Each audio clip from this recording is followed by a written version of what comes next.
Hello and welcome to Exam Sastra. Today we'll discuss about the current affairs of 1st and 2nd December.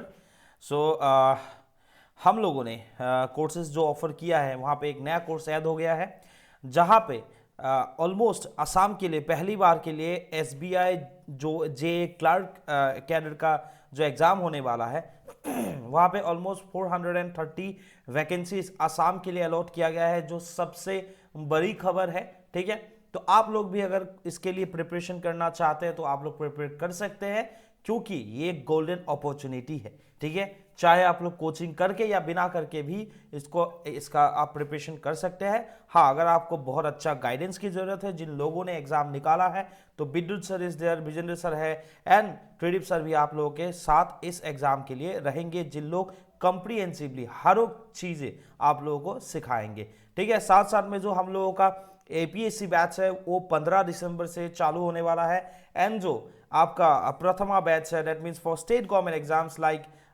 SIN ADRE वो भी Monday से चालू होने वाला है। अगर आप लोग इंटरेस्टेड है तो इस दिए गए नंबर पर आप लोग कांटेक्ट कर सकते हैं। This is our APSC faculty team and बाकी आपको मालूम ही है।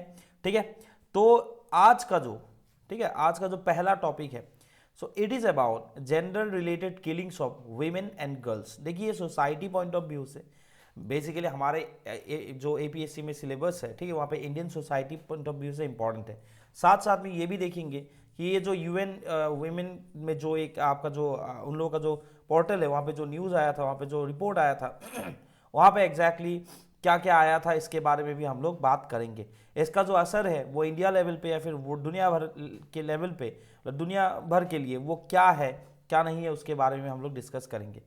Y in the news? Because recently the United Nation office on drugs and crime, इसको याद रखिए, UNODC, United Nation office on drugs and crime and the UN women, जो मैंने दिखाया है, release the study title gender related killing of women and girls. ठीक है, that means फेमिसाइड या फिर फेमिनिसाइड जिसको बोला जाता है।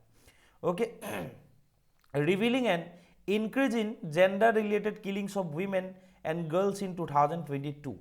बोला गया है कि पिछले कई सालों से 2022 की जो स्टडी है, जो रिपोर्ट आया है बेस्ड ऑन 2022 वहां पे ये जेंडर रिलेटेड किलिंग्स ज्यादा हुआ है। ठीक है, नाउ व्हाट इज फेमिनिसाइड और फेमिसाइड? ठीक है, फेमिसाइड, ये फेमिसाइड है और फेमिनिसाइड। फेमिसाइड और feminicide refers to the deliberate killing of women और girls purely because they are female. क्यों इन लोगों का क्या गलती है? बिकॉज दे आर फीमेल, तो इन लोगों को क्या किया जाता है? डेलिबरेट किलिंग किया जाता है, वीमेन हो चाहे एज वेल फीमेल की बात अगर हम लोग करेंगे तो। ठीक है, वीमेन और girls. It is a gender-based crime rooted in deeply ingrained societal attitudes and discrimination against women। जो हमारे सोसाइटी में जो बेसिकली देखिए, दुनिया भर की सोसाइटी के बारे में अगर बात करेंगे तो कुछ सोसाइटीज़ और लिबरल सोसाइटीज़ अभी बने हैं, एडवांस सोसाइटीज़ बने हैं अगर वीमेन के राइट्स के बारे में बात किया जाए तो। लेकिन ज़्यादातर सोसाइटीज़ जो है वहाँ पे वो पेट्रियार्कल माइंडसेट अभी भी चालू है। हमारे जो सोसाइटी की एटीट्यूड है, उस एटीट्यूड के चलते ही ये वीमेन वो लोग नीचे है, ये वाला जो एटीट्यूड है मेल से, ठीक है, जो मेल डोमिनेटेड सोसाइटी है, उस एटीट्यूड के कारण ही ये सब जो कारनामा है, ये कारनामा दुनिया भर में हो रहा है और इस साल इसका जो संख्या है वो ज्यादा हुआ है। फेमिसाइड डिफर्स फ्रॉम होमिसाइड। देखिए यहाँ पे एक पॉइंट है, फेमिसाइड जो है वो होमिसाइड से अलग है in that it specially targets individual due to their gender. Femicide में क्या होता है? बिकॉज ऑफ द जेंडर यहाँ पे डेलिबरेट किलिंग किया जाता है। ঠিক আছে, ইচ্ছা অনুসৰি ইয়াত কি কৰা হয়? হত্যা কৰা যায়। বিকজ তেওঁলোক কি হয়? কাৰণ তেওঁলোক মহিলা হয়। ঠিক আছে, often involving situation where women are killed by their partners, family members or individuals due to reason like misogyny, ठीक है, जेंडर बेस्ड वायलेंस और cultural believes that devalue women। बाकी तो है ही, ये जो कल्चरल बिलीव्स है कई सोसाइटीज में वीमेन का जो स्टेटस नहीं है, इसीलिए भी ये सब घटना होती रहती है। आपको मालूम होगा मुंबई में ऐसे केसेस सामने आया था, ठीक है, जब पार्टनर ने अपने पार्टनर को, ठीक है, मेल पार्टनर ने फीमेल काउंटर जो पार्ट है, फीमेल पार्टनर है, उनको मार के फ्रिज में रख दिया था। ऐसे कई सारे घटना आए जो पहले कभी नहीं सुना था, ठीक है। सो इस रिपोर्ट की अगर बात करें gender related killing of women, तो यहाँ पे एग्जैक्टली क्या क्या है इसके बारे में भी देख लेते हैं। पहला जो है फेमिसाइड के रिगार्डिंग है, जो ट्रेंड है, ठीक है। तो अगर बात किया जाए 2022 की, तो nearly 89,000 women and girls were killed intentionally, not unintentionally. In 2022, the highest yearly number recorded in the past 2 decades. যোৱা 20 বছৰত আটাইতকৈ বেছি ইন্টেনশনেলি উইমেন বা গাৰ্লছক কি কৰা গৈছে, মাৰা গৈছে। That means the number 89,000. The number is 89,000. While the overall number of homicides globally has begun to fall in 2022 after a spike in 2021 during COVID pandemic, the number of female homicide are not decreasing. ठीक है। Next जो है regional variation भी देख लेते हैं। देखिए ये तो जाहिर सी बात है, जहां पे सोसाइटी बहुत ज्यादा अपग्रेडेड नहीं है, आप मतलब जो भी लिबरल नहीं है, उस सोसाइटीज में ज्यादा होंगे। जहां पे डेवलपमेंट कम होगा वहां पे इस सब चीजें ज्यादा होंगे। विद एन एस्टिमेटेड 20,000 विक्टिम्स, ठीक है, okay, in 2022 Africa has for the first time since 2013 surpassed Asia as the region with the highest number of victims in absolute terms. तो मैंने बोला था जहां पे डेवलपमेंट नहीं है वहां पे ये सब घटना होती रहती है। In 2022, Africa was also the region with the highest number of victims relative to the size of its female population, 2.8 victims per 1 lakh women. ये आपको दिखने में लगा होगा कि ये बहुत ज़्यादा नहीं है, लेकिन ये ही बहुत ज़्यादा है। डेलिबरेट किलिंग ये जो है मतलब यहाँ पे बहुत ज़्यादा मात्रा में हुआ है।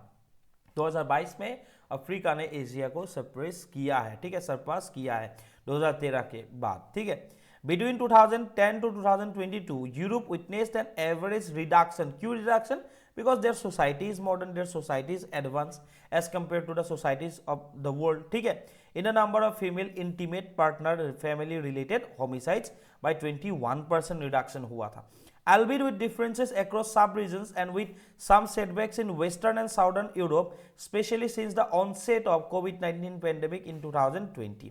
ये हो गया रीजनल वेरिएशन। पहले हम लोगों ने फेमिसाइड का ट्रेंड देखा, 89,000 हुआ है, ठीक। यहाँ पे अफ्रीका का जो परफॉर्मेंस है, जो परफॉर्मेंस मतलब इन ए बैड टर्म, ये ज़्यादा है। एंड तीसरा जो है हमारे इंडिया में क्या हुआ है, देखिए India experienced a slight decline in gender based killing over the past decade. पिछले 10 साल में जेंडर बेस्ड किलिंग यहाँ पे कम हुआ है।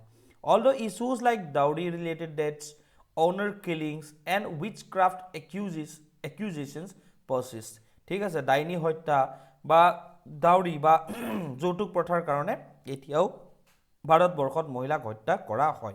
ডাউৰি related reasons consistently topped the list as the leading cause of gender related deaths in India. अगर ये क्वेश्चन पूछा गया है, फिर आपको मेंस आंसर राइटिंग में लिखना है कि जेंडर रिलेटेड जो भी किलिंग्स होता है, जेंडर बेस्ड किलिंग्स जो होता है, जेंडर बेस्ड किलिंग्स इंडिया में फीमेल का कौन सी कैटेगरी से सबसे ज्यादा होता है, वो है डाउरी के रिलेटेड, ठीक है। डाउरी के रिलेटेड जो डेथ्स है, ठीक है, डाउरी रिलेटेड डेथ्स ये टॉप कर जाता है यहाँ पे इंडिया में, with honour killings and witchcraft related murders forming a smaller percentage. जो यहाँ पे जेंडर बेस्ड किलिंग होता है या फिर जेंडर रिलेटेड किलिंग होता है, वहां पे डाउरी रिलेटेड किलिंग्स नंबर 1 पे है, ठीक है ना। ये जो ऑर्गेनाइजेशन है United Nation office on drugs and crime, UNODC, ये कौन सा संस्था है इसके बारे में भी जान लेते हैं। देखिए इसको एस्टैब्लिश किया गया था 1997 में, ठीक है, बट इसको क्या किया गया, बाद में रीनेम किया गया 2002 में, okay, as UNODC। It acts as the Office for Drug Control and Crime Prevention by combating the United Nations International Drug Control Program and the Crime Prevention and Criminal Justice Division of the United Nations Office at Vienna, ठीक है।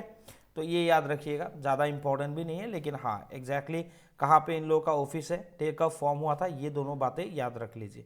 यहाँ पे 89,000 के approximately यहाँ पे लिख दिया गया है। ये जो डाटा है यहाँ पे भी मैंने दिया है, इसको भी एक बार जरा पॉज करके देख लीजिएगा। अगर मेंस आंसर राइटिंग में आप लोग ऐसे कुछ बना सकते हैं तो बहुत अच्छी इंप्रेशन पड़ता है, ठीक है। तो ऐसा ऑल्दो टाइम मैनेजमेंट में प्रॉब्लम होता है, लेकिन आप अगर बना के दे सकते हैं तो बहुत बढ़िया होता है, क्योंकि वीमेन रिलेटेड क्वेश्चन हर साल देखने को मिलता ही है। ठीक है। नाउ नेक्स्ट जो टॉपिक है, it is about social audits in MGNREGA, Mahatma Gandhi national rural employment generation scheme जो है, ठीक है, एम्प्लॉयमेंट गारंटी स्कीम जो है, ठीक है, तो जिसको मनरेगा भी बोला जाता है, MGNREGA भी बोला जाता है। तो ये इंपॉर्टेंट है, इससे रिलेटेड सोशल ऑडिट्स हाल ही में हुआ है। It is important from GS paper 2, ठीक है, गवर्नेंस पॉइंट ऑफ व्यू क्या है देखते हैं। Recent data from the management information system MIS on social audit, ठीक है, maintained by Ministry of Rural Development sheds light on the progress and challenges of the social audit in the Mahatma Gandhi National Rural Employment Guarantee Scheme। ठीक है, तो basically जो data आया है MIS से, management information system से, ठीक है, MIS management information system on social audit, ठीक है, मेंटेन कौन करता है इसको, मिनिस्ट्री ऑफ रूरल डेवलपमेंट। और यहाँ पे ये दिखाया गया है कि Mahatma Gandhi national rural employment guarantee, जो ये जो आपका जो MGNREGA है, जो स्कीम है, यहाँ पे एग्जैक्टली इससे रिलेटेड, ठीक है, प्रोग्रेस, ठीक है, एंड चैलेंजेस, यहाँ पे क्या किया गया है, सोशल ऑडिट से रिलेटेड यहाँ पे आया है। Sets lights on the progress and challenges of the social audit in the MGNREGA, मतलब MGNREGA में सोशल ऑडिट से रिलेटेड जो भी प्रोग्रेस हुआ है, जो भी चैलेंजेस है, वो यहाँ पे एक रिपोर्ट पब्लिश हुआ है। ठीक है, डाटा आया है। Now what is the progress of social audit in MGNREGA? According to the progress की बारे में बात हो रहा है। According to the data from the MIS on social audit, out of 34 states and union territories, only 6 have surpassed the 50% mark in completing social audits। मतलब जो provision है सोशल ऑडिट का अंडर मनरेगा और MGNREGA, ठीक है, MGNREGA, वहां पे सिर्फ 6 जो स्टेट्स और यूनियन टेरिटरी है, इन लोगों ने 50% मार्क कंप्लीट किया है सोशल ऑडिट में।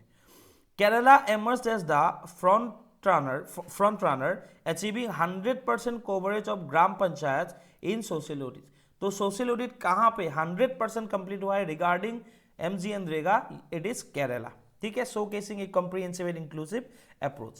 Apart from Kerala, 5 other states have surpassed the 50% mark in social audit coverage, namely सबसे बड़ी बात है यहाँ पे बिहार है। ठीक है, 64% इसका कवरेज हुआ है।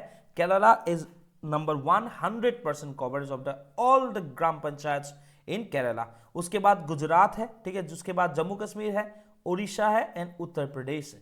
ठीक है, 3 नाम याद रख लीजिएगा एटलीस्ट।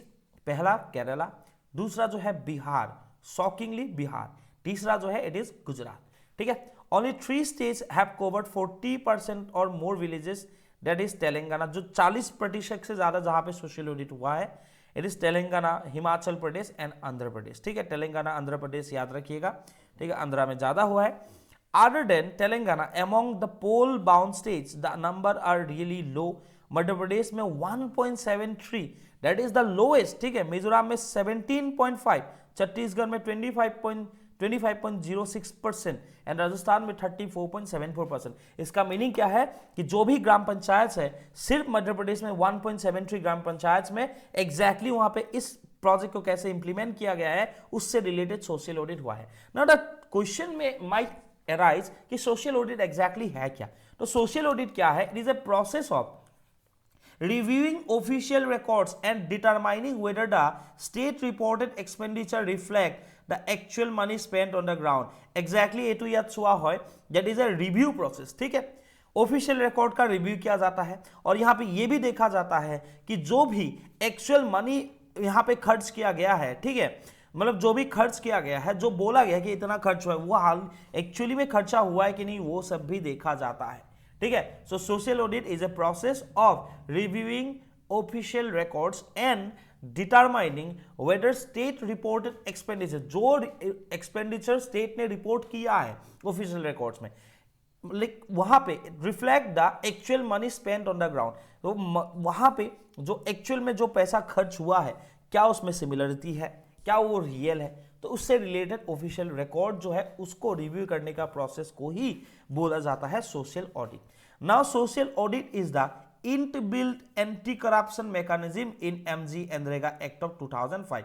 ये क्योंकि देखिए सोशल ऑडिट क्यों किया जाता है, ताकि ये पता चले कि करप्शन के जो भी केसेस वो हुआ है क्या, ठीक है, उसको पता लगा सकते हैं, ठीक है। नाउ 2005 का जो एमजी एनरेगा एक्ट है वहां पे जिखन आईन আছে एमजी एनरेगा आईन 2005 তাতে এই যিটো সোশ্যাল অডিটৰ প্ৰভিজন, ঠিক আছে, এইটো ইনবিল্ট সেই একখনতে লিখা আছে যে সোশ্যাল অডিট হ'ব আৰু like it acts as an anti corruption mechanism, ठीक है। It involves quality checks of the infrastructure created under the MGNREGA, financial misappropriation in wages, and checking for any procedural deviation. মানে ইয়াত কি কি চোৱা যায়, যিবোৰ ইনফ্ৰাষ্ট্ৰাকচাৰ বনোৱা গৈছে তাৰ কোৱালিটি চোৱা যায়, চেক কৰা যায়, যিখিনি ৱেজ মানে এমপ্লয়ি আছে তেওঁলোকক যি ৱেজ দিয়া গৈছে, তেওঁলোকক যিখিনি পইচা দিয়া গৈছে সেইখিনি মিছ এপ্ৰপ্ৰিয়েশ্যন হৈছে নেকি, এনেকুৱা ধৰণৰ গোটেইবোৰ কি কৰা যায়, চেক কৰা যায়। অবজেক্টিভ কি হয়, basically aimed at empowering local communities. Social audit enable citizens to scrutinize and assess the efficiency and effectiveness of government initiatives, ठीक है। तो ये था जीएस पेपर 2 से। लेकिन यहाँ पे जो नेक्स्ट पार्ट है ये तो हो गया प्रोग्रेस, ठीक है, and about social audit. Progress कहाँ कहाँ हुआ है हम लोगों ने देख लिया है, लेकिन अभी जो चैलेंजेस है, क्यों चैलेंजेस आया है उसके बारे में भी देख लेते हैं सोशल ऑडिट में। पहली बात तो है कि limited awareness of the legal framework for social audit. जो सोशल ऑडिट से रिलेटेड लीगल फ्रेमवर्क है उससे रिलेटेड अवेयरनेस नहीं है, स्पेशली लोकल कम्युनिटीज को नहीं मालूम क्योंकि उन लोगों के पास वो हक है, ठीक है। Can impede their active involvement in the process, कैसे इन्वॉल्व होना है, किस तरीके से सोशल ऑडिट करना है, उन लोगों को एग्जैक्टली नहीं पता। इसीलिए क्या होता है कि लोकल लेवल पे ये सब जो miss appropriation of funds, infrastructure का क्वालिटी खराब, ये सब चीजें होता रहता है, ठीक है। Next is limited financial resources for social audit. Social audit का जो प्रोसेस है उसको कराने के लिए पैसा चाहिए होता है, ठीक है, तो इसलिए लिमिटेड है, तो वो भी एक प्रॉब्लम है। Units can compromise their ability to carry out thorough and effective audits, restricting the scope of their activities. तीसरा, the instruction of political influence. देखिए यहाँ पे मेन चीजें ही है, यहाँ पे याद रखिए कि लीगल जो फ्रेमवर्क है लोकल कम्युनिटीज के लिए वो नहीं है। दूसरा, फाइनेंशियल रिसोर्सेज नहीं है सोशल ऑडिट के लिए। तीसरा, पॉलिटिकल इन्फ्लुएंस, अगर तुम जाना भी चाहते हो, तुम सोशल ऑडिट करना भी चाहते हो, ठीक है, पॉलिटिकल इन्फ्लुएंस के कारण वो सब नहीं होता है। Lake of cooperation and coordination of the implementing authorities, ठीक है, and the social audit unit. जो सोशल ऑडिट यूनिट्स है, जिन लोग सोशल ऑडिट करते हैं, उसके साथ साथ में इंप्लीमेंटेशन जो अथॉरिटीज है उनके साथ कोऑर्डिनेशन कोऑपरेशन इतना नहीं देखा जाता है। साथ में lake of follow up and action on the findings and recommendation of the social audit reports. पहली बात तो यह है कि जब मान लो हो भी गया, ठीक है, वो जो फॉलो अप नहीं हो पाता है उस एक्शंस का, जो भी पाया जाता है, मान लीजिए यहाँ पे करप्शन का चार्जेस है, यहाँ पे वेजेस का मिस एप्रोप्रिएशन डिस्ट्रीब्यूशन हो रहा है, तो उससे रिलेटेड कोई action, follow up and action नहीं देखा जाता है।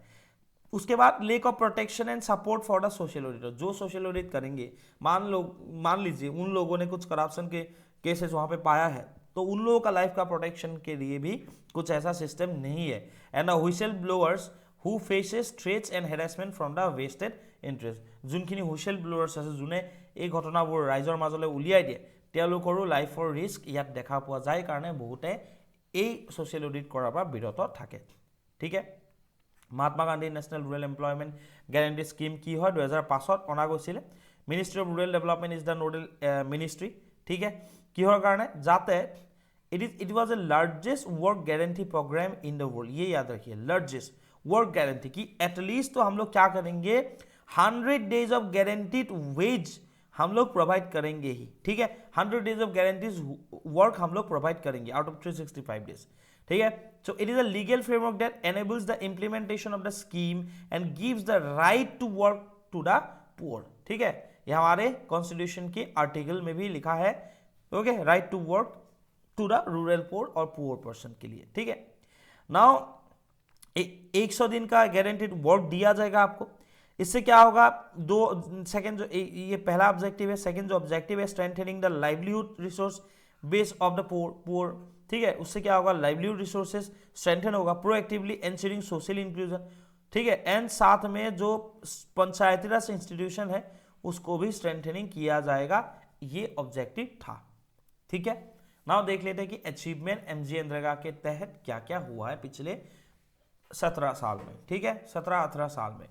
एक जो है GIS based planning of gram panchayat, GIS में geographical information system based planning of gram panchayat. The ministry has initiated an integrated holistic planning of gram panchayat based on watershed development principles, ridge valley approach जिसको बोला जाता है, using the geographical information system. दूसरा जो है national electronic fund management system, NEFMS और DBT। Under MGNREGA, 99% of wage seekers are receiving their wages directly into their bank और post office account. ये सक्सेसफुल है। डिजिटाइजेशन के बाद अभी क्या हो रहा है, डायरेक्ट बेनिफिट ट्रांसफर हो रहा है, मतलब जो भी वेज वर्कर्स है उनके जो बैंक अकाउंट में, जो बैंक का खाता है वहां पे सीधा पैसा चला जाता है। It is a big step towards the transparency and time release of wages. उसके बाद secure. Now secure, what is secure? Secure is an online application designed and developed specially for the estimate preparation and approval of MGNREGA works, ठीक है। तो MGNREGA के जो काम है उसका जो एस्टिमेट प्रिपरेशन है और जो अप्रूवल है उससे रिलेटेड एक ऑनलाइन एप्लीकेशन यहाँ पे बनाया गया है बाय गवर्नमेंट ऑफ इंडिया। उसके साथ साथ skill development, the project Unnati intends to upgrade the skill based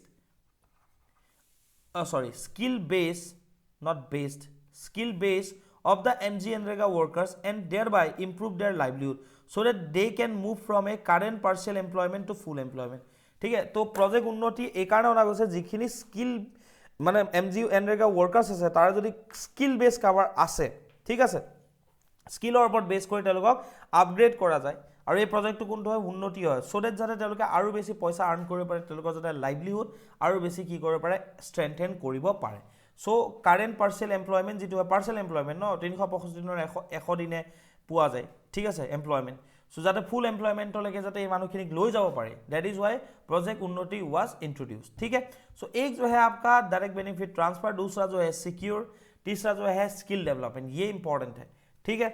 as of 2022 27,383 candidates have been train. इन लोगों को यहाँ से चूज करके करीबन 27,383 कैंडिडेट्स को यहां से चूज करके 2022 तक ट्रेन किया गया है प्रोजेक्ट उन्नति की तहत, ठीक है। Now the next topic is important from GS paper 2 Indian polity point of view.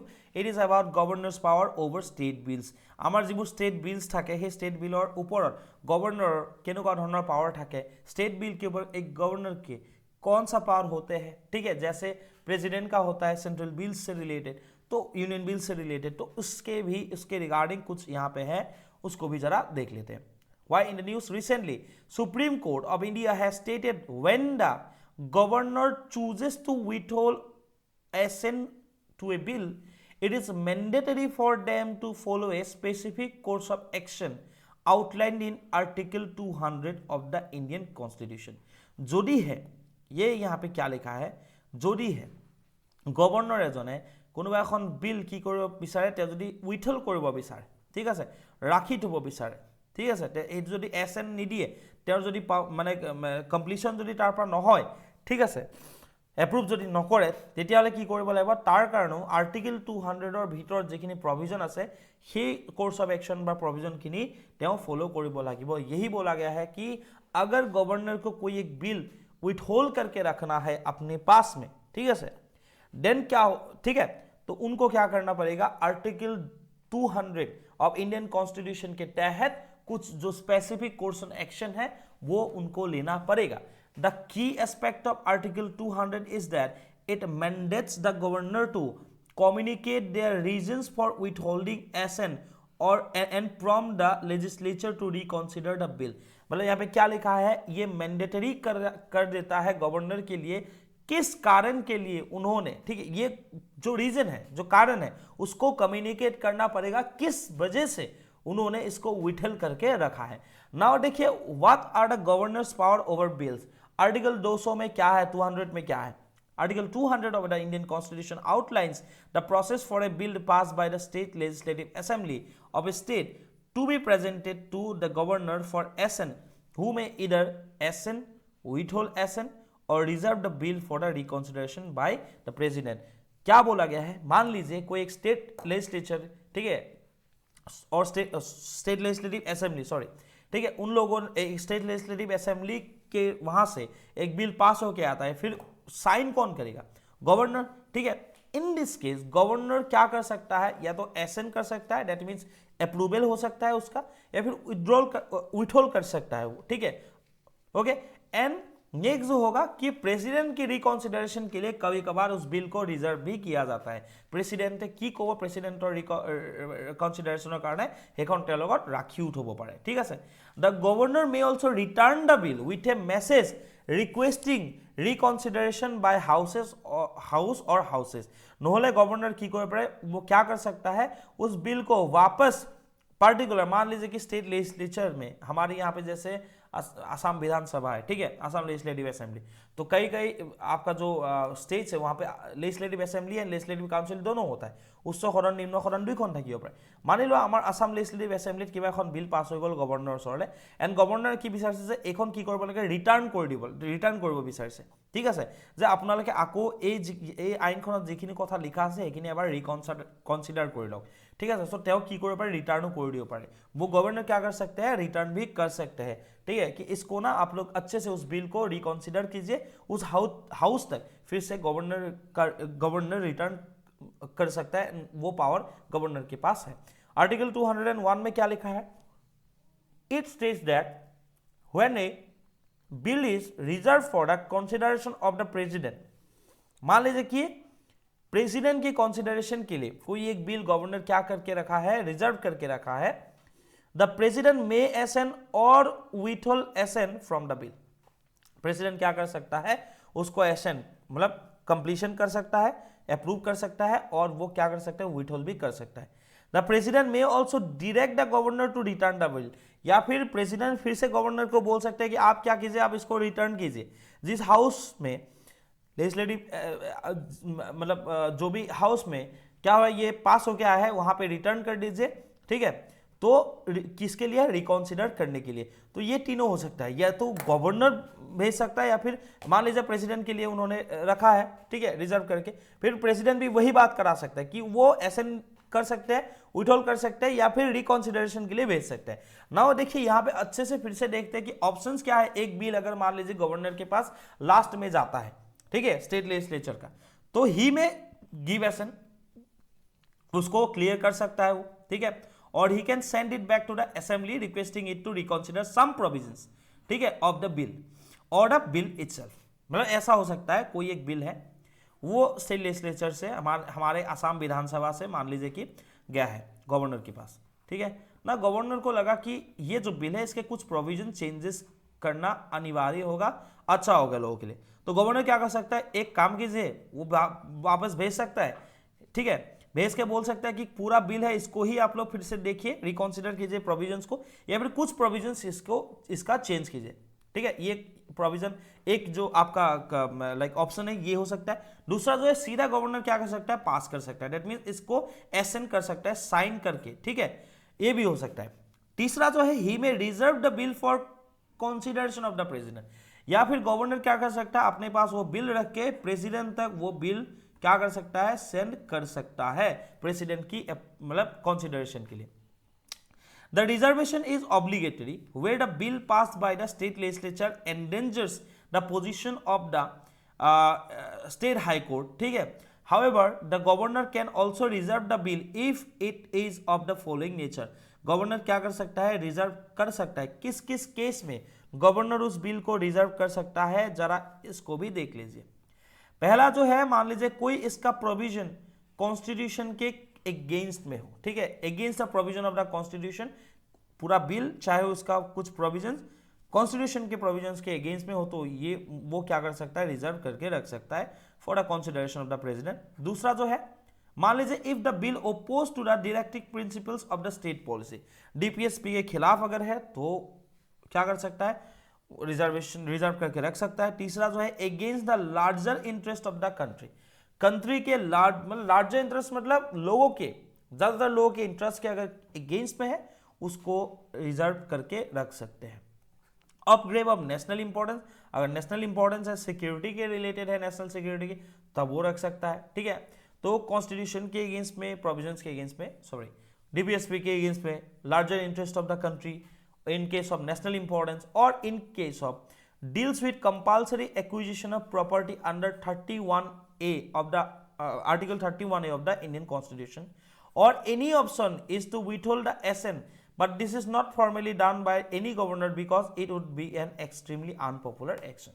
ठीक है, तो अभी देखते हैं, can the governor withhold his assent to a bill in exercise of his discretionary power? এনেকুৱা কিবা গভৰ্ণৰৰ হাতত ডিসক্ৰিপশনাৰি পাৱাৰ আছে নেকি যাৰ জৰিয়তে তেওঁ যিকোনো এখন বিল কি কৰিব পাৰে, উইথহল্ড কৰিব পাৰে, ঠিক আছে, এছএন দিয়াৰ পৰা। while a plain reading of article 200 suggests that the governor can withhold his assent, experts question whether he can do so only on the advice of the council of ministers, ठीक है। the constitution provides that the governor can exercise his executive power only on the advice of the council of ministers under article 154। जो भी governor अपना executive power जब exercise करते हैं वो भी किसके एडवाइस में करते हैं, काउंसिल ऑफ मिनिस्टर्स के एडवाइस में। The larger question is why a governor should be allowed to withhold assent when the bill is passed by assembly. Now question क्या है, असेंबली ने ऑलरेडी पास करके भेजा ही है, तो इन दिस केस क्वेश्चन ये आता है, लार्जर मतलब कॉन्टेक्स्ट में ये क्वेश्चन बनता है कि गवर्नर को ये अलाउ किया जाना चाहिए या नहीं, ठीक है, ओके। नाउ अब क्या होता है, कभी कभार क्या होता है जब पेंडिंग होता है किसी भी कारण से बिल से रिलेटेड अगर मान लीजिए पेंडेंसी का केस आता है, तो बेसिकली क्या क्या इश्यूज है विद पेंडिंग बिल्स, ठीक है। पेंडिंग बिल्स होने से क्या क्या इश्यूज आते हैं, मान लीजिए विथहोल्ड करके रख दिया तो क्या क्या इश्यूज होता है। एक जो है कि delay in decision making, to be very honest आपका वहां पे अगर क्या होगा, देरी होगा तो डिसीजन मेकिंग में भी प्रॉब्लम आ सकता है। The governor's failure to take a decision on the bill pass by the legislature lead to a delay in decision making which affects the effective functioning of the state government. When the governor fails to make a decision on a bill passed by the assembly, it delays the implementation of policies and laws। तो ये आप सभी को मालूम है, अगर वहां पे रोक दिया जाएंगे तो क्या होगा, डिसीजन मेकिंग में एंड इम्प्लीमेंटेशन में स्कीम्स एंड पॉलिसीज या फिर चाहे कोई लॉज हो, ठीक है, उसमें देरी हो सकता है। दूसरा जो है undermining the democratic process. Democratic process क्या है, जिस तरीके से, ठीक है ना, देखिए the governor who is appointed by the centre can use his powers to delay or reject bills passed by state assemblies for political reasons, ठीक है, which undermines the democratic process। now कभी कभार ऐसा भी केसेस सामने आता है because of the political reasons, centre में कोई दूसरा एक गवर्नमेंट है, स्टेट में कोई दूसरा एक गवर्नमेंट है, क्योंकि गवर्नर को सेंटर से अपॉइंट किया जाता है, तो इन दिस केस ये डिले कराया जा सकता है, ठीक है, या फिर रिजेक्ट किया जा सकता है बाय द गवर्नर, जो एक डेमोक्रेटिक प्रोसेस के खिलाफ है, क्योंकि जिन लोगों ने लॉ बनाया है उन लोगों को लोगों ने चुन के वहां पे भेजा है, ठीक है, सही है। State assemblies for political reasons which undermines the democratic process. तीसरा जो है public perception. The public often views pending bills with the governor as a sign of inefficiency और even corruption in the state government. तो लोग ऐसे देखते हैं कि मान लो कोई गवर्नर के पास में पेंडिंग बिल है, तो ऐसे लोग को लगता है कि स्टेट गवर्नमेंट ने कुछ करप्शन किया है और इनएफिशिएंसी है, इसीलिए वो पेंडेंसी का केस सामने आया है, which can damage the governments reputation. उसके बाद जो आता है lake of accountability. When the government withholds assent, when the governor withholds assent, he does not provide any reason for his decision। कोई रीजन प्रोवाइड करने की जरूरत नहीं है। And this lacks of accountability. Accountability कब होता है, जो आपने किया है उसका आपने अगर प्रॉपर रीजन दिया है कि हाँ इस वजह से इसको पेंडिंग किया गया है, मतलब इस वजह से इसको विथल किया गया है, यहाँ पे जरूरत नहीं है गवर्नर को बोलने के लिए, ठीक है। सो ये क्या होता है, लेक ऑफ अकाउंटेबिलिटी ही यहाँ पे आता है, and that undermines the principles of transparency and accountability in governance, ठीक है। तो ये जरा देख लीजिएगा, यहाँ पे गवर्नर से रिलेटेड चीजें लिखा है, ठीक है। तो लाइक जो भी प्रेसिडेंट का है उससे कई रिलेटेड है, ये भी देख लीजिए, ठीक है, कौन अपॉइंट करते हैं, ठीक है। फिर आपका जो है 1 person can be appointed as governor for 2+ states, ठीक है। 7 कॉन्स्टिट्यूशन अमेंडमेंट में ये आया था कि 2 स्टेट से ज़्यादा में भी एक गवर्नर अपॉइंट किया जा सकता है। Holds the office at the pleaser of the president, maximum 5 years हो सकता है, ठीक है, 35 ईयर्स जो है ये तो है ही, सिटीजन ऑफ इंडिया होना चाहिए, ऑब्वियस सी बात है। Must not be A member of इधर हाउस ऑफ पार्लियामेंट और स्टेट लेजिस्लेचर, वो कोई भी लेजिस्लेचर का पार्ट नहीं होना चाहिए। Must not hold any office of profit, ठीक है। एंडिंग टेन्योर बिफोर 5 ईयर्स, मान लीजिए 5 साल के अंदर ही कैसे उनका टेन्योर एक्सपायर हो सकता है। अगर मान लीजिए प्रेसिडेंट को लगा है कि he is not like on the advice of the council of ministers headed by prime minister, लगा कि इनको हटाना चाहिए तो हट जाएगा, dismissal by president on grounds of acts upheld by courts as unconstitutional and modified, ठीक है। मान लीजिए कोई मॉडिफाइड इंटेंशन से कुछ उन्होंने किया है एंड व्हिच आर अनकॉन्स्टिट्यूशनल, उनका जो एक्शन है दैट एक्शन इज अनकॉन्स्टिट्यूशनल, तब भी ये हो सकता है। तीसरा जो है रेजिग्नेशन बाय द गवर्नर, अगर वो खुद रेजिग्नेशन दे दे तो। रेस्पॉन्सिबिलिटीज क्या है, अपॉइंटमेंट्स के बारे में अगर बात किया जाए तो चीफ मिनिस्टर्स को अपॉइंट करते हैं, अदर मिनिस्टर्स को अपॉइंट करते हैं स्टेट गवर्नमेंट में, ठीक है। Advocate general of the state को अपॉइंट करते हैं, साथ साथ में member of the state PSC, that means जो पीसीएस बोला जाता है, पब्लिक सर्विस कमीशन, ठीक है।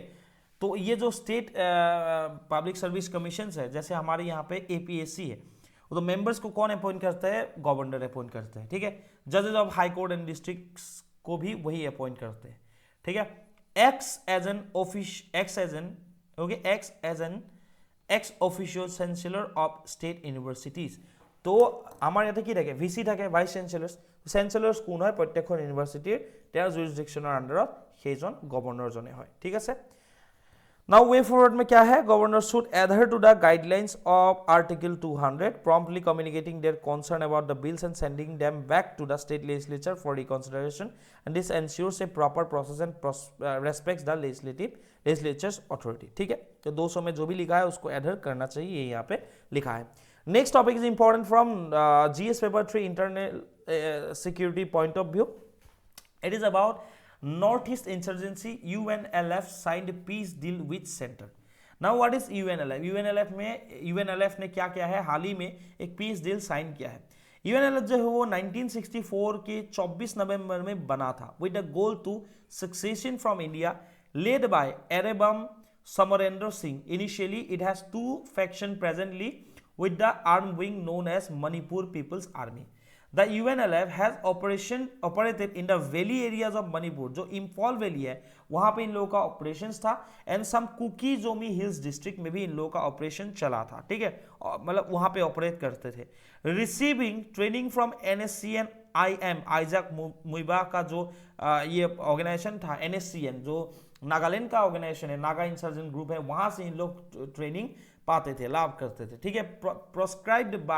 Proscribed under Unlawful Activities Prevention Act UAPA, it has faced setbacks operating from Myanmar regions. In 1986, Mizo National Front MNF transformed into a mainstream political party. The Mizoram, ये भी देख लेते हैं क्या क्या है, ठीक है। The Mizoram Accord of 1986 marked the end of insurgency in the state. 1986 में ही मिजोरम में इंसर्जेंसी का प्रॉब्लम ये खत्म हो गया था ना। थोड़ा मणिपुर के बारे में देख लेते हैं क्योंकि UNLF जो है वो मणिपुर से है, ठीक है। Now history of conflict in Manipur. Manipur has been the cross currents of India's oldest insurgent movements, ठीक है। साथ साथ में जो नागा नेशनल मूवमेंट्स भी है 1950 में जो हुआ था उससे रिलेटेड भी हम लोग को देखना पड़ेगा। नाउ अभी बात है UNLF की, तो हम लोग UNLF में ही स्टिक करेंगे आज। The valley insurgent groups in 1964 the United Nation Liberation Front, that means UNLF, ठीक है, 1964 में ये बना था, डिमांडिंग सेक्सेशन फ्रॉम इंडिया, ठीक है। जो सेक्सेशन माने আঁতৰাই দিয়া, কাটি দিয়া, ঠিক আছে, ইণ্ডিয়াৰ পৰা ভাগ হৈ যোৱাটো বিচাৰিবৰ কাৰণে তেওঁলোকৰ হেতুৱে ডিমান্ড আছিল 1964 পৰা, ডিমান্ড নহয় তেওঁলোকৰ হেতু অবজেক্টিভ আছিল। 1964 UNLF ফৰ্ম হৈছিল। Subsequently numerous Meitei insurgent groups like PREPAK PLA came into being, which received arms and training from China, and these groups operated with a dual purpose. एक जो है कौन सा purpose, independence from India, and second जो है wording of Naga insurgent groups. ये दोनों उन लोगों का क्या था, ये दो ऑब्जेक्टिव था। और मणिपुर के बारे में अगर बात किया जाए तो कुकी जोमी इंसर्जेंट ग्रुप जो है उसके बारे में भी देख लेते हैं। Now it started as a defense against the aggression by other groups, but quickly turned to a call for Kuki land.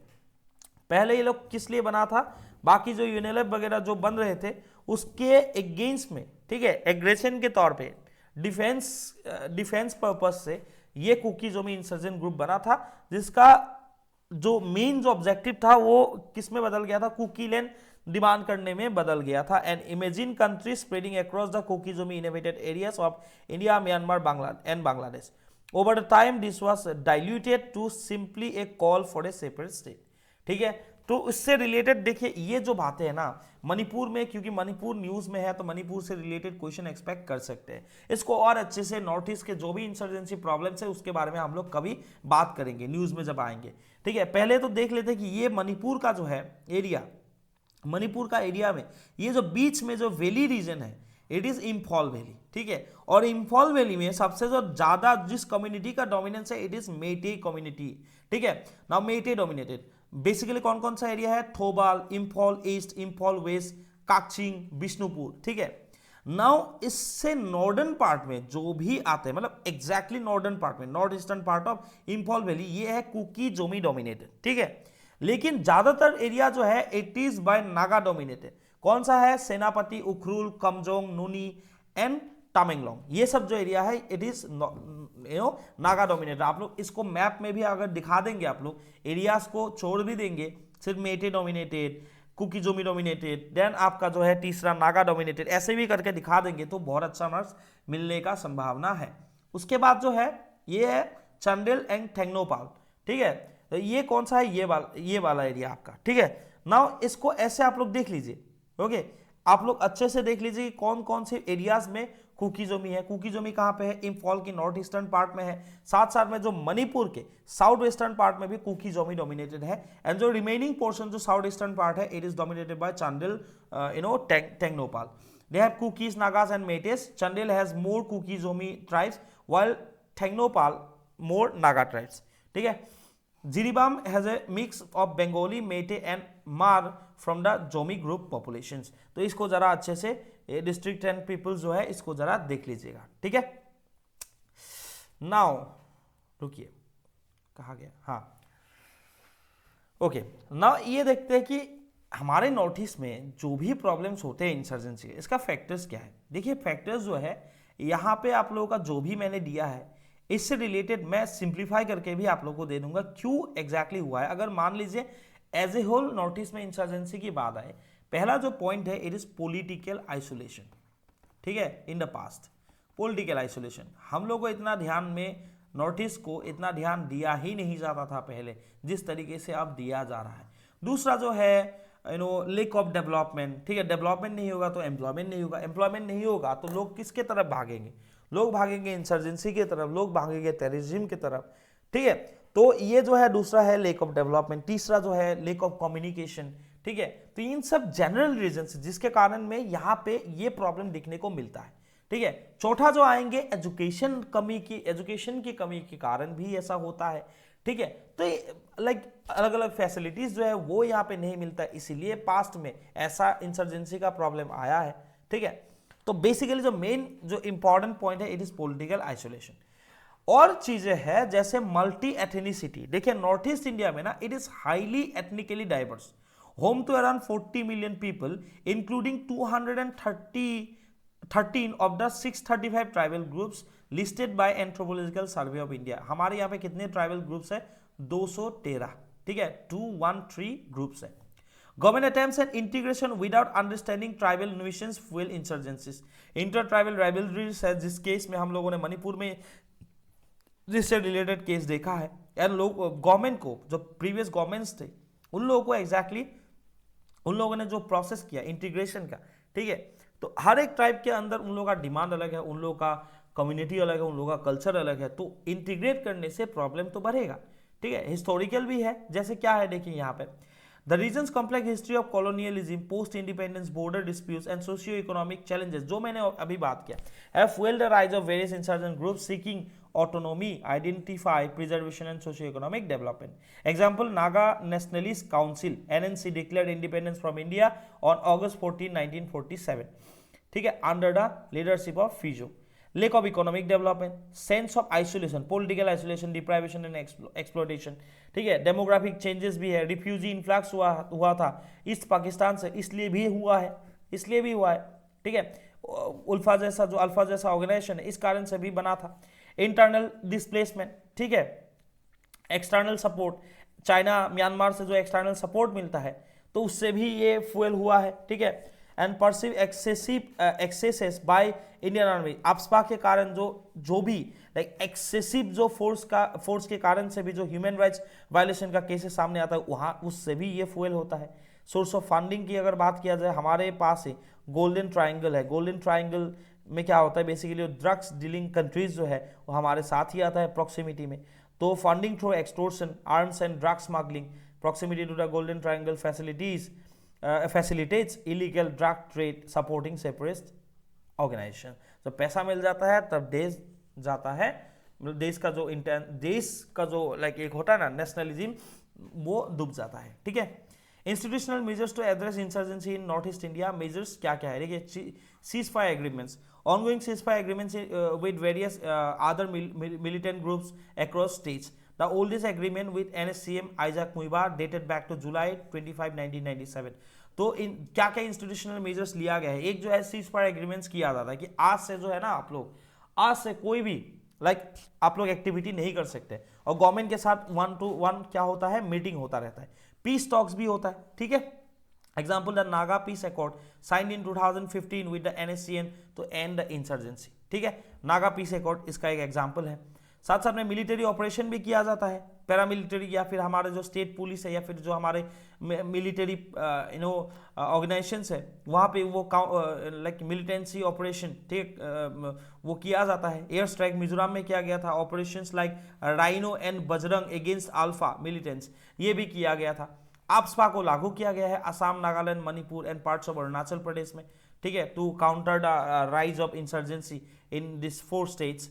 Strengthening micro democratic institutions, ठीक है, empowerment of local government modules like autonomous development council और district council जो बनाया जाता है उससे उन लोगों का जो डिमांड है वो पूरा होता है। तो ये 6 शेड्यूल का जो प्रोविजन है ये भी कॉन्स्टिट्यूशन के तहत ये दिया जाता है, फंडिंग दिया जाता है।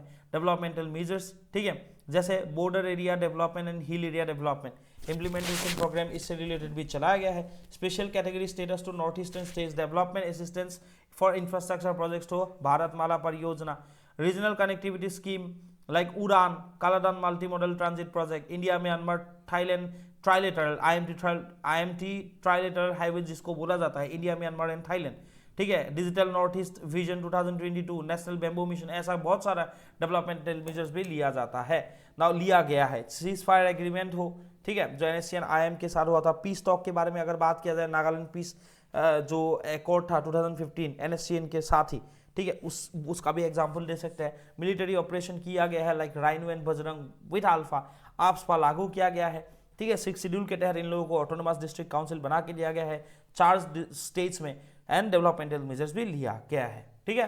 The next topic is important from GS paper 3 environment point of view and it is about red hole mining, ठीक है।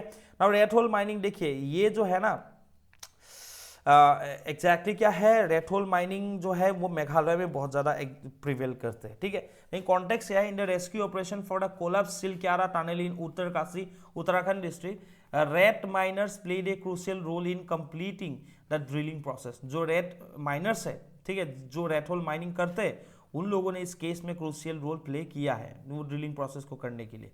Red hole mining is a method of manual drilling common in Meghalaya, involve skill workers digging narrow pits just wide enough for 1 person, मात्र এটা মানুহ সোমাব পৰাকে কি কৰে, red hole mining करे, এইবিলাক ठीक है, रेड होल माइनिंग करे, ऐसे करके अंदर में वो किया जाता है, ठीक है, और यहाँ से वो कोल निकाला जाता है, ठीक है। नाउ हाँ, the term rat hole refers to this pitch used to extract coal and this method is hazardous, बहुत ज़्यादा hazardous है, illegal है many countries में due to safety concern, ঠিক আছে। যেনেকৈ ৰেটে কি কৰে, হোল কৰে ন, নিগনি চিগনি যেনেকৈ খানে, এন্দুৰে খানে, সেইকাৰণে ৰেট হোল মাইনিং বুলি কোৱা গৈছে। And it is face criticism for its environmental impact, इसका एनवायरमेंटल इम्पैक्ट बहुत बुरा है। Rat hole mining has face criticism for its hazardous conditions, environmental damage and like an accidents leading to injuries and fatalities. जो होता है ना हाजर्डस condition के कारण एनवायरमेंटल डैमेज भी होता है इससे, एंड जो एक्सीडेंट्स वगैरह होता रहता है, फैटलिटीज जो एक्सीडेंट एंड फैटलिटीज होता रहता है बेसिकली मेघालय में बहुत सारे ऐसे केसेस सामने आता है, इसलिए भी इसको क्रिटिसाइज किया जाता है इस प्रोसेस को। द नेशनल ग्रीन ट्रिब्यूनल, ठीक है, एनजीटी जिसको बोला जाता है, it ban the practice in 2014 and retain the ban in 2015 due to safety concern, ठीक है, and environmental impacts. Other methods such as vertical drilling and auger mining were also employed in the rescue operation, highlighting the diverse techniques used to address complex situation। তো এইবিলাক যিবোৰ বেলেগ বেলেগ মানে techniques আছে, যেনেকৈ লাইক ভাৰ্টিকেল ড্ৰিলিং হওক, অগাৰ mining হওক, এই ৰেস্কিউ অপাৰেশ্যন এনেকুৱা ধৰণৰ প্ৰচেছবোৰ ইউজ কৰা গৈছিলে। আৰু ইয়ে কি হাইলাইট কৰিছে যে বেলেগ বেলেগ বহুত টেকনিক আছে টু এক্সট্ৰেক্ট কোল, ঠিক আছে, from the coal mines. Okay, so बाकी कुछ नहीं था, ऐसे ही था रेड होल माइनिंग के रिगार्डिंग। नेक्स्ट जो है it is important from GS paper 3 environment point of view, it is about plastic into fuel, ठीक है, waste plastic as a source of hydrogen fuel, एक आर्टिकल आया था, ठीक है, असम ट्रिब्यून में, वहां से मैंने लिया है। सीधा यहाँ पे ही जाते हैं, how plastic is converted to fuel. देखिए पायलट स्केल मोबाइल प्लान जो होता है ना, छोटा छोटा मोबाइल प्लान जो होता है, यहाँ पे कैसे किया जाता है। An indigenously design process has led to the development of a vehicle mounted mobile plant. The plant converts various types of plastic waste into carbon densified HC oil, that means hydrocarbon oil, through a low stringent process named ICT poly ऊर्जा, ठीक है। इस process ICT poly Urja से plastic waste को carbon densified, that means hydrocarbon oil में क्या किया जाता है, कन्वर्ट किया जाता है, आईसीटी पोली ऊर्जा, ठीक है, hydrocarbon oil. ICT poly Urja is developed by institute of chemical technology Mumbai. The presence of selective recycle reusable and inexpensive catalyst enables low cost conversion of plastic waste into fuel. ICT poly Urja process के बारे में अगर जानना है तो देखते हैं कि different types of plastic waste जो है लाइक बॉटल्स और packeting materials are collected and sort, इनको कलेक्ट किया जाता है एंड सॉर्ट किया जाता है, मतलब ये किया जाता है, ठीक है। A special substance called CuTiO2 catalyst is added to the plastic waste, इसको मिलाया जाता है प्लास्टिक वेस्ट से साथ, ठीक है। This catalyst help break down the plastic into smaller molecules, और ये जो कैटलिस्ट है ये क्या करता है, प्लास्टिक को स्मॉलर मॉलिक्यूल्स में ये तोड़ देता है। And the mixture of the plastic waste and the catalyst is heated up, then इसको क्या करा जाता है, ये जो स्मॉल मॉलिक्यूल्स है, मिक्सचर जो है प्लास्टिक वेस्ट का एंड जो कैटलिस्ट का, इसको गर्म किया जाता है अंडर मॉडरेट कंडीशन, ज्यादा भी नहीं, मॉडरेट गर्म किया जाता है, मॉडरेट कंडीशन में गर्म करने के बाद, ठीक है, इसको गर्म किया जाता है। And this means it does not require extremely high temperatures and as the plastic waste is heated, उसके बाद क्या होता है, गर्म करने के बाद it undergoes a chemical transformation call catalytic, ठीक है, catalytic thermoliquefaction CTL, catalytic thermoliquefaction, फिर से मैं बोल रहा हूं कैटेलिटिक थर्मोलिक्विफेक्शन, ठीक है। And this process converts the plastic waste into substance called hydrocarbon oil, HE oil. The resulting HE oil is a type of fuel that can be used for various purposes. It has a high energy content and can be burned to generate heat, steam or even electricity तक भी ये produce कर सकता है, ठीक है। तो बाकी जो है यहाँ पे लिखा है कि how is India addressing the concern regarding the plastic waste, ठीक है, प्लास्टिक वेस्ट से रिलेटेड इंडियन गवर्नमेंट ने, ठीक है, इंडिया ने क्या क्या इनिशिएटिव लिया है। पहला जो है national dashboard on elimination of single use plastic and plastic waste management. दूसरा जो है plastic waste management amendment rules of 2022। तीसरा जो है इंडिया प्लास्टिक पैक्ट एंड चौथा जो है प्रोजेक्ट रीप्लान। तो देखते हैं दो important, it is plastic waste management amendment rules of 2022, जो मेन है ये तो अमेंडमेंट रूल्स है, वो कौन सा था, that was plastic waste management rules of 2016। It mandates the generators of plastic waste to take step to minimise generation of plastic waste, prevent littering of plastic waste and ensure segregated storage of waste at source among other measures. The rules also mandate the responsibilities of local bodies, gram panchayat, waste generators, retailers and street vendors to manage plastic waste. मतलब हर एक level पे plastic waste को manage करने के लिए ही ये जो important rules आया था ये लाया गया था 2016 में। और नया जो रूल है plastic waste management amendment rules of 2022, इसमें क्या है, देखिए इसमें क्या है, प्लास्टिक्स को अलग अलग कैटेगरीज में क्लासिफाई किया गया है। कैटेगरी 1 में क्या है, rigid plastic packaging will be included under this category. जो रिजिड प्लास्टिक पैकेजिंग है उसको यहाँ पे ऐड किया गया है कैटेगरी 1 में।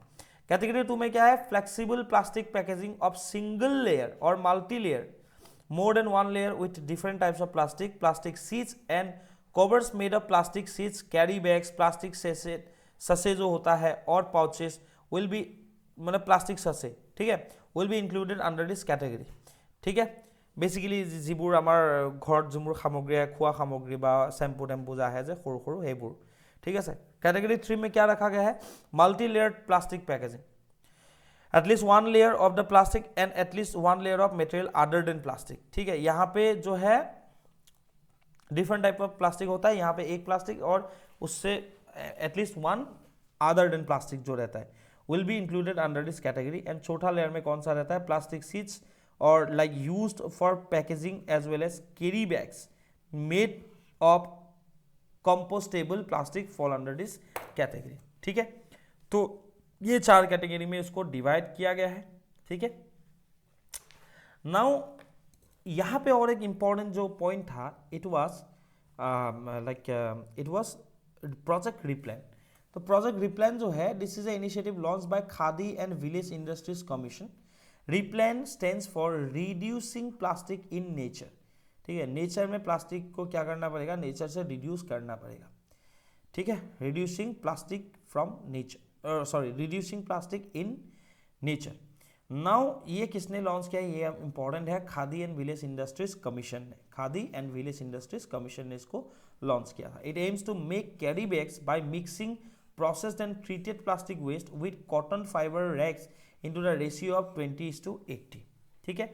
यहाँ पे आपका जो है जो मिक्सिंग कैरी बैग्स बनाया जाएगा bye mixing processed and treated plastic, जो ऑलरेडी जिसको ट्रीट किया गया है, ठीक है, ठीक है, विथ कॉटन फाइबर रैग्स।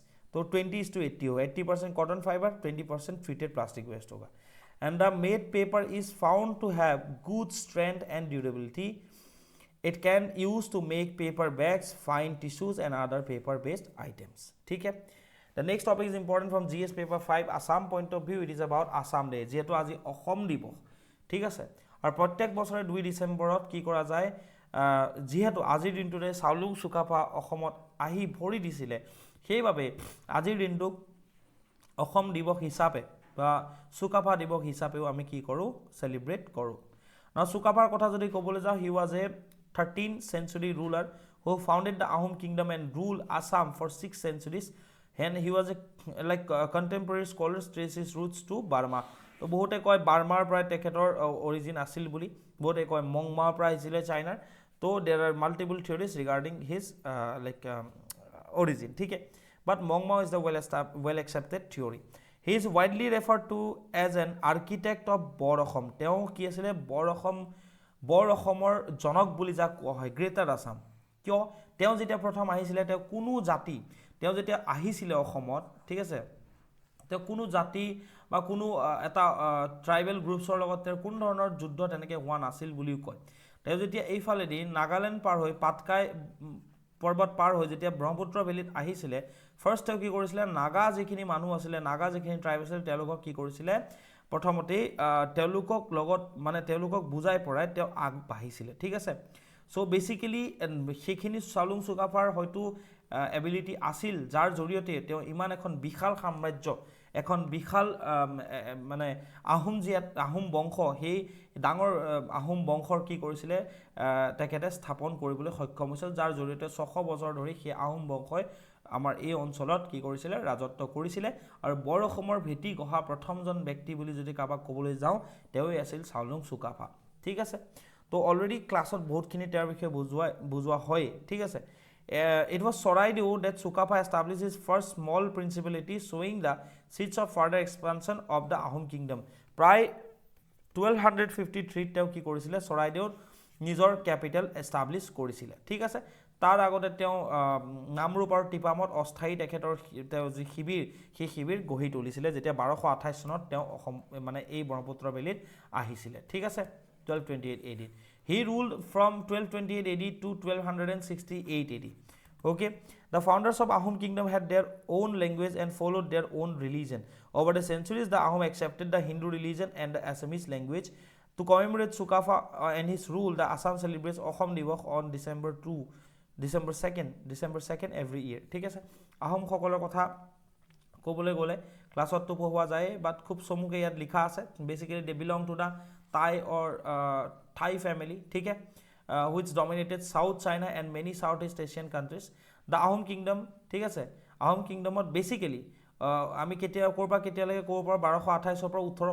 1838 চনলৈকে আমি ক'ব পাৰো up to the rule of Purandar Singha it was a kingdom in the Brahmaputra valley in Assam that maintained its sovereignty for nearly 600 years and successfully resisted Mughal expansion in northeast India it expanded in the 16th century and became multi-ethnic effect on political and social life in the entire Brahmaputra valley a new language Assamese based on the intermingling of the various people and tribes emerged. The Assamese language entered the Ahom court and coexisted with the Thai language for some time in the 17th century before finally replacing it. Hinduization of the Ahom by incorporating their gods into the Hindu marriage with Hindu noble families, etc. The Ahom rulers were aware that accepting Hinduism gave the ruler a divine status which strengthened his position among the nobles and exactly প্ৰথম জন স্বৰ্গদেউ হিচাপে like সুহুংমুং ঠিক আছে যাৰ কথা ক'বই লাগিব তেখেতে যি হিন্দু টাইটেল ঠিক আছে তো সেইটো তেওঁ একসেপ্ট কৰিছিলে এণ্ড সেকেন্ড কথা হৈ গ'ল কি যেতিয়া জয়দেৱ সিংহ ৰুল কৰিছিলে জয়দেৱ সিংহ ৰুল কৰোতে কিন্তু বৈষ্ণৱিজিম জয়দেৱ সিংহই কি কৰিছিলে আকোৱালি লৈছিলে তো সেইখিনি কথা আছে য'ত সুহুংমুঙৰ সময়ত আমি দেখা পাওঁ যে তেখেতৰ যিখন শ্ৰী শ্ৰী স্বৰ্গনাৰায়ণ মহাৰাজাৰ জন্ম কথা তেখেতৰ ওপৰত যিখন তেখেতৰ জীৱনী বুলি যাক ক'ব পাৰি বুৰঞ্জী লিখা গৈছিলে অসমীয়াত তো সেইখনটো এইটো কথা লিখিত আছিল যে Ahom they trace their origin from the Aryan god Indra ঠিক আছে সো বহুত কথা আছে আহোম ডাইনেষ্টিৰ বিষয়ে তো ক্লাছত সেইখিনি অলৰেডি কৰোৱা গৈছে বা আহি থকা দিনতো কৰোৱা ভালকে যাব ঠিক আছে these are the topics important from ADRE and SR point of view Abdullahi Miri wins 2023 UNHCR Nansen Refugee Award Abdullahi Mire has been named as the 2023 UNHCR Nansen Refugee Award Global Laureate for his work championing the right to education for displaced children. Jikin displaced children ase because of war or because of anything. তেওঁলোকৰ যি right আছে right to education তাৰ related তেওঁৰ যি কাম কৰিছে তাৰ কাৰণে তেওঁ এই এৱাৰ্ডটো দিয়া গৈছে Nansen refugee award Abdullahi Mire born in Somalia Mire grew up in Dadaab refugee camps in Kenya he has put over 1 lakh books in the hands of displaced children and youth in the country.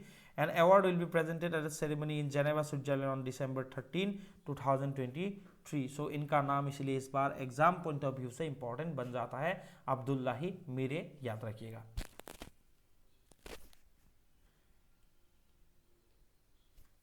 ठीक है next PM Narendra Modi to embark on 2-day visit to Dubai so Narendra Modi जा रहा है Dubai में ठीक है United Arab Emirates में to attend the world climate action summit जो ऑलरेडी वो गए हैं the aim of the summit would be ये याद रखिए क्यों डाला है वर्ल्ड क्लाइमेट एक्शन समिट ठीक है वर्ल्ड क्लाइमेट एक्शन समिट कहाँ पे हुआ है इस बार दुबई में हुआ है यूनाइटेड अरब एमिरेट्स में हुआ है तब the aim of the summit would be focus on reducing emissions and supporting developing countries in dealing with the extreme weather events basically जिखिनि developing countries আছে এই developing countries যিখিনি extreme weather events যিবোৰ হয় আজিকালি ঠিক আছে heat waves and all সেইখিনি লগত মানে ডিল কৰিবৰ কাৰণে basically তাৰ related discussions মানে তাত হ'ব আৰু লগতে emission কমোৱাৰ ক্ষেত্ৰতো discussion তাত হ'ব আৰু এইটোৱে এই সামিটখনৰ ফোকাস হয় The summit is at the high-level segment of the 28th Conference of Parties COP28 to the United Nations Framework Convention on Climate Change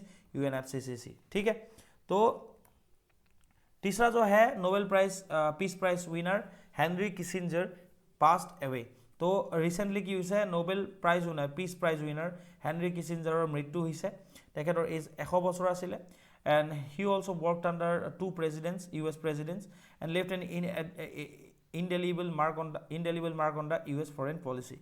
Kissinger had been active past his centenary in May this year, attending meetings in the White House, publishing a book on leadership styles, and testifying before a Senate committee about the nuclear threat posed by North Korea.